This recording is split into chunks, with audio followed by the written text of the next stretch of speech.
Buena, kami ang personnel ng warrant and subpoena section ng Pasay City Police. Pamamulong Police Lieutenant Macaron, Chief Warrant and Subpoena Section.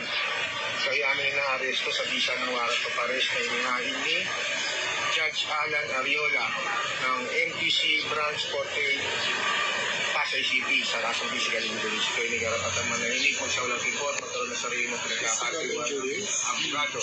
Slight physical injury. Ito ay may karapatan manahimik, magsawalang report, magkaroon ng sarili ng pinagkakatiwala ng abogado.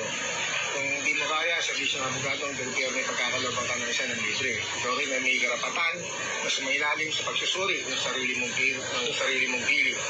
Kung ikaw walang katayahan, ang gobyerno ay pagkakalog sa iyo ito muli.